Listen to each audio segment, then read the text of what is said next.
The epic story became a film after reading a little anecdote, 3 pages in a history book called Enemy at the Gate, where I discovered this incredible duel that was the center of the propaganda, and for a while became almost more important than the 5,000 people that were dying every day. What a fascinating thing, you know, to realize that all the eyes of almost the world were concentrating on 2 people. It's almost a dream, you know, to find a story like that. And I was very surprised to see that it was such a famous story in Russia. Every taxi driver knows that story. Why is it that they didn't make a movie about it? I have no idea. I didn't know that much about World War II, so I had to read up a lot and watch history, bios and documentaries and so on World War II, and specifically about the Russian involvement, because I knew very little about that. It's not something that's been written about extensively. I think, you know, after the war, the Russians weren't that happy about making heroines out of these soldiers and snipers, so I think a lot of the stories about them got lost or hidden or denied. I did come across a lot of material on the female contribution into the war effort, and right across Russia, male, female, young and old, everyone was brought in to defend Mother Russia. We watched a lot of documentary footage, reportage. I personally found photographs the most useful. There were a lot of photos from the time of women in the trenches. There's one that really stays with me of a woman who's, you know, in a very dirty old uniform, sleeping on her rifle in a trench. There's just something about her expression which really fed my imagination. It was important too to study snipering, and I worked on that quite extensively for a couple of months before and during. I mean, we had advisors on set all the time who would help us. If I had to kind of come into a certain scenario, they'd help me or advise me on what would be the most accurate way to come in and how to camouflage oneself and what to use and then how to get out and so on and so forth. We were trained by Jude and myself by Jim Dowdall, who's an ex-SAS military officer, and we had to learn how to handle a rifle, how to aim, how to fire, how to load, unload, clean, you know, pick up in a sling or whack on our back. We had to really learn to make the rifle kind of an extension of our own bodies. I had a rifle that I was given, that I had at my house, that I could at least practice the bolt action and practice with the scope and holding it steady. And then when I got here, I had a session where I actually got a chance to fire some live rounds, which I hadn't done, to feel the kick of the gun. Basically, the core of the story is a duel of eyes. Duel of men, duel of snipers, therefore a confrontation of people that scan the surrounding buildings and try to decipher what they see. Therefore, I needed the powerful eyes of birds of prey. And I must say that the first person that came, that popped out and was like an obvious choice was Ed Harris. I had met Jean-Jacques before. I had read the script, and his commitment to the project and his excitement about it was, you know, obvious. So it's always different when you read something knowing the intention behind it. Then we signed him, and only like 2 months later did I find Jude. And I remember seeing him from the distance in a restaurant, and already I saw those eyes. They were like a light in the darkness, you know. Well, from the minute I met him, I mean, he was one of the big reasons. I'd obviously read the script, but from the minute I met him, he's just struck me as someone I wanted to work with, you know. He was fantastically enthusiastic, inspiring, energized, and clear, really clear in the vision that he wanted to put onto the screen. After 2-3 minutes talking to him, seeing how intelligent he was, how humble, how charming, and how charismatic he was, he became like an obvious choice. You know, you don't meet a Jude Law every minute in the street. And you don't meet, when you do casting sessions for every day, you see 30, 50 young men, and you don't remember them. Well, when you meet Jude Law, you run to your phone and call the company and say, we have to make a deal. Tomorrow morning, Stalin himself will be sitting over breakfast, reading my words, memorizing your name. We're famous, Vasily. Khrushchev loved the article. He's promoted me to the general staff. And you to sniper division. Well, that's good. It's very good. It's very good. It's great. It's very good. Great. It's great. It's great. It's for both of us because we did it together. Together. It was wonderful to work with Jude. We're both from London and we live on the same street, and I see him, quite often. But it was really, bumping into him in the grocery store with his wife, but it was a real, honour and a privilege to work with him because I think he's really, such a fine actor. Personally, as an actor, I'm only as good as the person that I'm working opposite, and he was right there for me every second. I'd known Jude. I think we had met on an occasion. The National Theatre had a workshop for young actors when we were around about 20, and I'd met him on and off once or twice before, and likewise with Rachel I'd met and worked with before. So there was a warmth and a generosity and a good collaboration and interplay between us all, and it was a really fun collaboration, and hopefully it sort of transcends onto the screen. A sniper who doesn't relocate isn't normal. He was very good. It wasn't just his shooting, it was his instinct.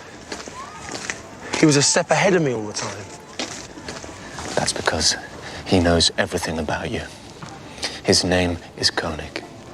Major Koenig. They've sent him here to find you.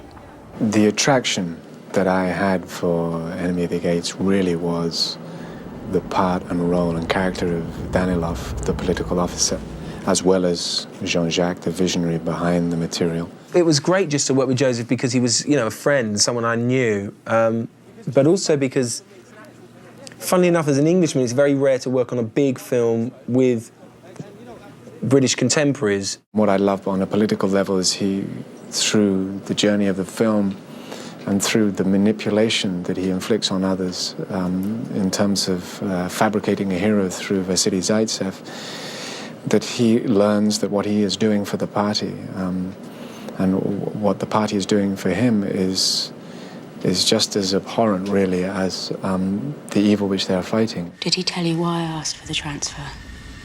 No. This morning, a list arrived at headquarters. It was a list of civilians who'd been rounded up and sent to Germany in a convoy that left Stalingrad 3 weeks ago. My parents were amongst them. I play the character Tanya Chenova, and she was a woman who really existed and did fight in the siege of Stalingrad. I think what drew me towards her was her kind of, I suppose, a certain fierceness that she has. It was fun too because there we were, 1 week we would all be working together in these huge sort of setups with hundreds of other people and explosions going off and crawling through mire after mire, and then we'd also then get the chance to do very intimate, dramatic scenes. You're upset because Zaitsev is dead. You don't have to hide it. There's no shame in it. You're Russian like he is. Don't listen to them. It's just propaganda. He isn't dead. And do you know why? Because I haven't killed him yet. Jean-Jacques, I think, really has always perceived the character more as a presence than anything. And to me, he's a bit removed from the war in a sense. I mean, he's the head of the sniper school outside Berlin, and he was decorated in the First World War when he was a younger man. But my sense is that he's not a member of the Nazi Party, although he's in the Waffen, SS, the unit that he's in. But he's a bit of an aristocrat, and he's not in the trenches, although he certainly knows that aspect of war. And he comes here on a mission to shoot one man, basically. Well, the only shame with that was that I only got to work with him for a couple of days, and we never actually had any dialogue, obviously, together, which would have been the completion of, you know, the chance of working with him. But it was great just to watch him at work.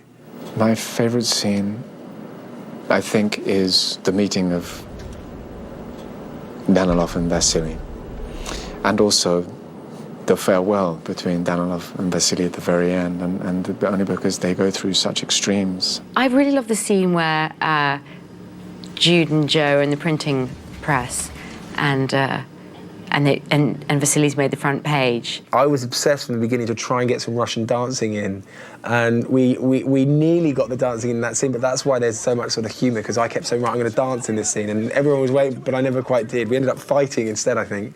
My favourite scene is the one that I feared the most, is probably the lovemaking scene. Well, they're always awkward, but, I mean, that one, funnily enough, wasn't so awkward because there were so many other people around. I mean, it was odd doing a scene like that surrounded. I mean, obviously there are always people around on the set, but not actually in front of the camera like you. And it was kind of weird and funny because a lot of them really did fall asleep and were snoring and kind of, you know, shuffling and scratching and groaning, and it was kind of fun. We shot it the way it was written. But it's easier to shoot a battle scene the way it's written than to shoot, to capture those very intimate emotion that people are supposed to have when they have a carnal relationship. Jean-Jacques was so specific, he didn't want to reveal too much, he didn't want to show much, and yet he really wanted it to be almost like a kind of dance sequence. So he didn't just let us, you know, let the camera roll and see what happened. He kind of choreographed it, which made it very easy. You know, there's no difference. You put 10 extras, 100 extras, 1,000 extras, 10,000 extras, it doesn't make a difference. It's the same work. But two people making love, oof. Jean-Jacques is very passionate, very funny, and he's very intellectual at the same time. He's, you know, true, like, French intellectual gentleman. But he's, you know, full of passion. He's mad about the animal kingdom. He talks about animals the whole time. And I said to him one day, I said to him, God, you really love animals? He went, yes, of course. He said, especially me. I love the way in the film that he has managed to negotiate the wide, vast, epic scale of Stalingrad and do justice to that, but as well rein in the audience on a very human and intimate level through the story of the core main actors, Jude and Rachel and myself, in this love triangle. He's great to work for and with. He's always in good spirits. He treats everyone with the utmost respect. He's very well prepared, very well versed on what he wants to do. I think he's a very brave filmmaker in the sense that he chooses subject matter that whatever it is that kind of strikes him, he'll try. It was hard work. It was very cold and very, very dirty and very long hours. And I don't think there was one day when he wasn't anything other than full of beans, and always somehow managed to keep his shirt clean. I never know how he did that, because we were in really filthy surroundings and he had a white button-up shirt, which he always wears, and it was pristine, always.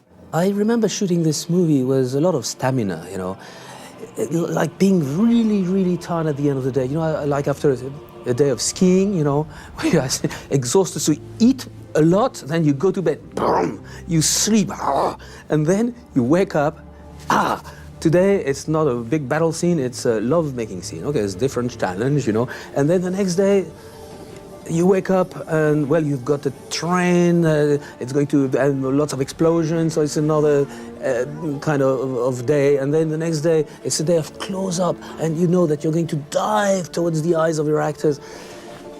It was really... I was sad that it was when it was coming to an end.